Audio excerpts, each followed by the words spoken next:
উইকেটটা অনেক ভালো ছিল। আপনি দেখেন যে ওরা কিন্তু ফার্স্টের দিকে অনেক ভালো ব্যাটিং করেছে, আর পার্টনারশিপও হয়েছে। বাট আমরা ভালো জায়গায় বল করার চেষ্টা করেছি, কারণ ফার্স্টের দিন ওরা খুব ভালো ব্যাটিং করেছে এবং আমাদের মাইন্ড সেট আপটা ছিল এরকম যে আমাদের যেহেতু আমরা ফার্স্ট সেশনটা আমরা ভালো করতে পারিনি, অনেক রান দিয়েছি। সো আমরা কীভাবে রান আটকাতে পারি, সো এইভাবেই আমাদের ফোকাস ছিল। ওইরকম বেশি স্পিন হচ্ছিল না, বাট আমি যেটা চেষ্টা করেছি ভালো জায়গায় বল করার জন্য। But at the same time কিছু অ্যাডভান্টেজ পেয়েছি। সব বল যে স্পিন করেছে এরকম না, কিছু কিছু বল স্পিন করেছে। সো ওইটা হয়তো ব্যাটসম্যানের মাইন্ডে ডাউট ক্রিয়েট হয়েছে, এর জন্য হয়তো উইকেটটা পেতে আরও ইজি হয়ে গিয়েছে।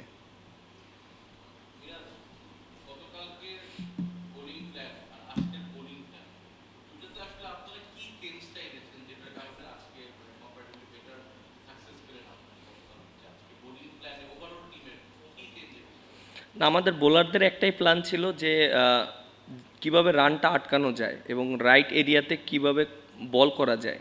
এবং আমরা মিরপুরের সম্পর্কে আমরা জানি, আমরা এখানে যেহেতু খেলি আমাদের সেই এক্সপিরিয়েন্সটা আছে। বোলাররা খালি একটা জায়গায় বল করার চেষ্টা করেছি এবং আমাদের ওই মেসেজটাই ছিল। প্রত্যেকটা প্লেয়ারই একই মেসেজ দিয়েছে বোলারদেরকে, যে আমরা যদি ভালো জায়গায় কন্টিনিউ বল করতে পারি তখন অপরচুনিটি চলে আসবে। আমরা জাস্ট ওইটাই করেছি।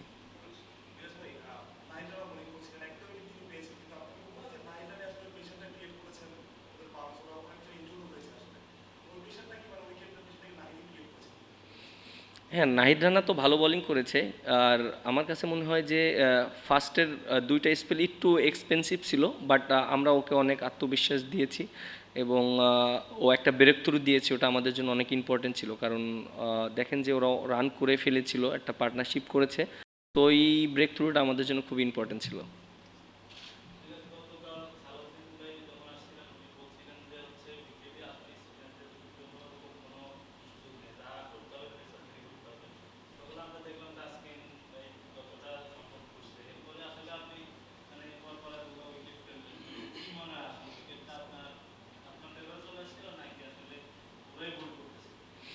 উইকেটটা ওই রকম বেশি স্পিন করছিল না এবং আমরা যেটা করেছি, আমি এবং তাসকিন দুই এন্ড থেকে খুব ভালো বোলিং করেছি এবং পার্টনারশিপ বোলিং করেছি। এর জন্য অপরচুনিটি ক্রিয়েট হয়েছে এবং সেজন্য ওরা মিস্টেকটা করেছে। আর টেস্ট ক্রিকেটটা এমন একটা ক্রিকেট যে আপনি যতক্ষণ ভালো জায়গায় বল করবেন এবং ব্যাটসম্যানকে রান না করতে দেবেন তখন অপরচুনিটি ক্রিয়েট হবে। সো আমি এবং তাসকিন এই দুইজনে এভাবেই চেষ্টা করেছি। আমি এক এন্ড থেকে টাইট বোলিং করার চেষ্টা করেছি, তাসকিন উইকেট পেয়েছে, আবার তাসকিন টাইট বোলিং করেছে, আমি উইকেট পেয়েছি। সো পার্টনারশিপটা অনেক ভালো ছিল আমাদের বোলিংয়ের।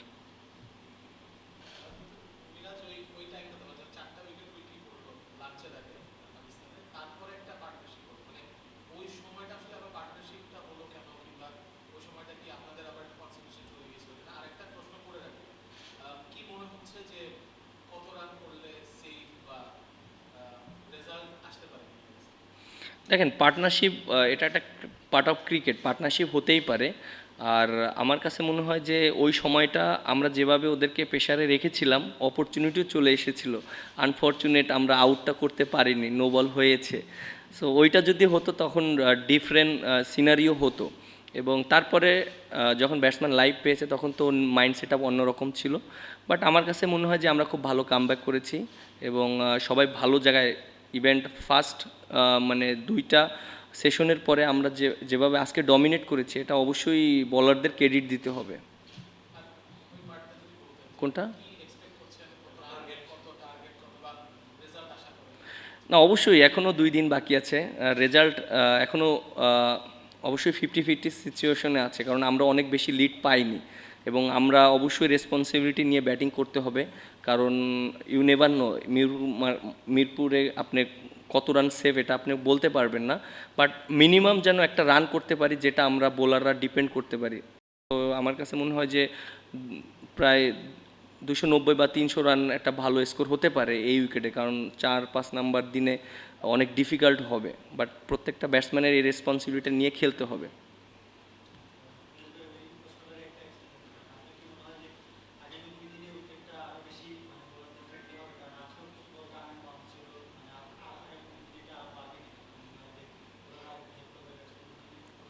আমার কাছে মনে হয় যে 3টা দিন ভালো উইকেট ছিল। এবং খুবই ভালো উইকেট, এখন স্টিল উইকেট ভালো আছে। এবং আমার কাছে মনে হয় যে হ্যাঁ, 4 নাম্বার 5 নাম্বার দিনে তো একটু ডিফিকাল্ট হবেই, কারণ একটা উইকেটে কন্টিনিউ খেলা হচ্ছে, 2 ইনিংস হয়েছে। সো অটুক রেসপন্সিবিলিটি নিয়ে ব্যাটসম্যানদের দায়িত্ব নিয়ে খেলতে হবে। এবং আমার কাছে মনে হয় যে 5 নাম্বার দিনে যারা ব্যাটিং করবে ওরাই ব্যাটিং করবে, সো আমরা অবশ্যই অ্যাডভান্টেজটা পাবো। মিরাজ, মাঝখানে আপনি অনেক বোলিং এ অনেক কাজ করেছেন, মুস্তাক আহমেদ দেখিয়েছে অনেক মানে ভ্যারিয়েশন বা আপনার স্কিল নিয়ে অনেক কাজ করেছে। পাশাপাশি আপনার কনফিডেন্ট এখন কোন পর্যায়ে আছে? মানে ওয়ানডে ক্রিকেটেও সাম্প্রতিক সময় আপনি বেশ কয়েকটা ম্যাচে ইকোনমিক্যাল ছিলেন, উইকেট পেয়েছেন, টেস্ট ক্রিকেটে ভালো করেছেন আগেও, এখন আসলে পরিবর্তনটা কি এসেছে আপনার? আমি অনেক দিন ধরে আলহামদুলিল্লাহ অনেক কনফিডেন্ট ছিলাম আমার বোলিং নিয়ে। কারণ আপনি যদি দেখেন যে পাকিস্তান ওডিআই সিরিজ থেকে নিউজিল্যান্ড সিরিজ এবং এই সিরিজ, এবং আমি একটু নিজে একটু কনফিডেন্স কম ছিলাম, বাট আমাকে নিয়ে অনেক কাজ করেছে অবশ্যই। এই কাজ করার মাধ্যমে কনফিডেন্সটা এসেছে। হয়তো আমি ওই সময় অনেক বেশি উইকেট পাইনি, বাট টিমের প্রয়োজনে অনেক এফেক্টিভ ছিলাম আমার কাছে মনে হয়। আর টেস্ট ক্রিকেটে তো অনেক অপরচুনিটি থাকে, অনেক সময় থাকে নিজেকে ওইভাবে মেনটেন করার জন্য। সো আমি ওইভাবেই চেষ্টা করছি।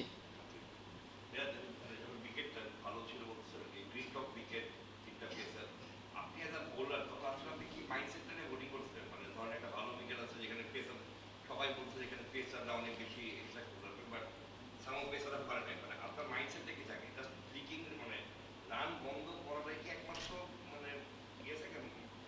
জাস্ট এটাই একমাত্র ইয়ে না, অন্য কোনো কিছু থাকে? না, এইরকম ট্রু উইকেটে যখন আমরা খেলি, বিশেষ করে পেস বোলিং অ্যাটাক উইকেটে যখন আমাদের খেলা হয়, অ্যাজ এ স্পিনার হিসাবে মাইন্ড সেট আপ থাকে যে ফার্স্ট 3 দিনে আমি কোনো হেল্প পাবো না উইকেট থেকে। কারণ আমি যদি ভালো জায়গায় বল করি, ব্যাটসম্যান যদি মিস্টেক করে, তখন আমার উইকেট পাওয়ার চান্স থাকবে। আমরা হয়তো 4 নাম্বার 5 নাম্বার দিন থেকে হয়তো অ্যাডভান্টেজ পাওয়ার চেষ্টা করব, অনেক সময় 3 নাম্বার দিন থেকেও অ্যাডভান্টেজ পাই। সো আমার মাইন্ড সেট আপটা এরকমই ছিল যে আমি যেন ভালো জায়গায় বল করি। আর আমি যখন বোলিং করেছি তখন টিমের অবস্থা একটু আমরা ব্যাকফুটে ছিলাম, কারণ আমরা অনেক রান দিয়েছি, উইকেটও পড়েনি। সো আমার দায়িত্বটা ওই রকমই ছিল, এক এন্ড থেকে রান যেন আমি না দেই। কারণ আমিও যদি রান দিয়ে দিই তাহলে কিন্তু ওদের গেম আরও ওপেন হয়ে যাবে, এবং ওরা কিন্তু হয়তো আরও 30-40টা রান বেশি রান করতো, তখন আমরা ব্যাকফুটে পড়ে যেতাম। সো অ্যাজ এ স্পিনার হিসাবে প্রত্যেকটা স্পিনারে আমি যেখানেই টেস্ট খেলি না কেন ট্রু উইকেটে, তখন মাইন্ড সেট আপ এটাই থাকে যে আমি ভালো জায়গায় বল করব, এবং দিন শেষে হয়তো 2-3টা উইকেট যদি পেতে পারি তাহলে এটা ভালো। সেকেন্ড ইনিংসে আমি অ্যাটাকিং বলার হিসাবে আসব যখন উইকেটে বল টার্ন করবে। এই সময় কি আগে মানে নিজের অনেক কিছু আবার ট্রাইও হিসেবে বন্ধ করেন, যেগুলো ট্রাই করা যাবে না, যে মানে ডিসিপ্লিন থাকার চেষ্টা করি, মানে অলওয়েজ ডিসিপ্লিন মেনটেন করার চেষ্টা করি। একটু ক্যাপ্টেন হয় যে আগের দিন যদি আর একটু ভালো বোলিং হতো তাহলে তাদের যদি 3-4টা উইকেট নেওয়া যেত, আজকে 100 রান লিড করতে পারতেন। এটা একটা ব্যাপার। একটা হলো বৃষ্টি আপনাদেরকে টান মেক পয়েন্ট দিয়েছে কিনা? টেস্ট ক্রিকেটের এটাই সৌন্দর্য, অনেক সময় আমরা ভালো করব, অনেক সময় খারাপ করব, এবং কামব্যাক করার অপরচুনিটি থাকে। দেখেন যে আমরা একটা সময় কিন্তু ব্যাটিংয়ে অনেক ভালো করছিলাম, আবার আমাদের উইকেট পড়ে গিয়েছে, এবং ওরা কিন্তু দেখেন যে ফার্স্ট 200 রান করেছে, 1 উইকেট পড়েছে, দেন তারপরে কিন্তু আবার 25 রানের ভিতর 4 উইকেট পড়ে গিয়েছে, আবার পার্টনারশিপ করেছে। এটা টেস্ট ক্রিকেটে এরকমই সিনারিও আসবে। এবং যারা জিনিসটাকে বেশি মিস্টেকটা কম করবে, মানে যারা মিস্টেকটা কম করবে তারাই এগিয়ে থাকবে। আমার কাছে মনে হয় যে আমাদের কিছু কিছু জায়গায় মিস্টেক ছিল, বাট আমরা ওইটা মেন্টালি খুব হ্যান্ডেল করেছি। লাস্ট সাইকেলে বাংলাদেশ 7 রান করেছিল, ওইখানে আপনার অনেক বড় একটা রোল ছিল, 50-50 কাছাকাছি উইকেট প্লাস ব্যাটেও প্রচুর রান ছিল। ক্যাপ্টেন বলেছেন যে এবার তারা 5-6 বা 4-5-6 থাকছে। ক্যাপ্টেনের সঙ্গে আপনার কথা হয়েছে, এবং আপনাকে কতখানি ক্রুশাল মনে হচ্ছে ক্যাপ্টেন? না, টেস্ট সার্কেলে তো অবশ্যই আমরা যদি ভালো পজিশনে থাকতে পারি, এটা আমাদের ক্রিকেটের জন্য, আমাদের দেশের জন্য অবশ্যই বিরাট একটা অ্যাচিভমেন্ট হবে। কারণ এখানে টেস্ট একটা ম্যাচ জেতা অনেক ডিফিকাল্ট, এবং একটা টেস্ট ম্যাচ জিততে পারলে প্রত্যেকটা মানুষই অনেক হ্যাপি অ্যাজ এ প্লেয়ার হিসাবে। এবং আমার মনে আছে পাকিস্তানে আমরা 2টা টেস্ট ম্যাচ জিতেছিলাম, মানে আমি অনেক খুশি হয়েছিলাম, এবং প্রত্যেকটা টিমের প্লেয়ার অনেক খুশি হয়েছিল। কারণ টানা 5 দিন আপনি কষ্ট করে যখন একটা ম্যাচ জিতবেন, তখন এটার মানে ফিলিংস অন্যরকম থাকে। সো এটাই। গ্রিন উইকেট পেসারদের কাছ থেকে আসলে এক্সপেকটেশনটা বেশি ছিল, আপনারা দুজন স্পিনারই আসলে 7 উইকেট নিয়েছেন। তারপরে তাসকিন আলাদাভাবে ভালো করেছে, দীর্ঘদিন পরে এসেছে সেই ওয়েস্ট ইন্ডিজ সিরিজে 11 উইকেট, আজকে 2 উইকেট। পেসাররা উইকেট না পাওয়ার কারণ একটা, আর একটা হলো তাসকিন অবশ্যই আমার কাছে মনে হয় তাসকিন ওইখানে যেভাবে বোলিং করেছে ওর জন্যই আমরা হয়তো ওদেরকে খুব কম রানে আটকাতে পেরেছি, কারণ আমার জন্য অনেক ইজি হয়ে গিয়েছে যখন ও 2টা উইকেট নিয়েছে, আমিও 2টা উইকেট নিয়েছি।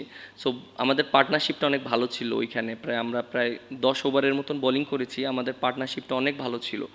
এবং এক এন্ড থেকে যদি আপনি রান হয়ে যায় আর এক এন্ড থেকে যদি আপনি টাইট বোলিং হয়, কখনোই উইকেট পড়বে না টেস্ট ক্রিকেটে। আর 2 এন্ড থেকে যদি টাইট বোলিং হয়, রানটাও না হয়, তখন ব্যাটসম্যান রানের জন্য অপরচুনিটি খুঁজে কীভাবে রান করতে হবে, কারণ end of the day cricket খেলাটা রানের খেলা।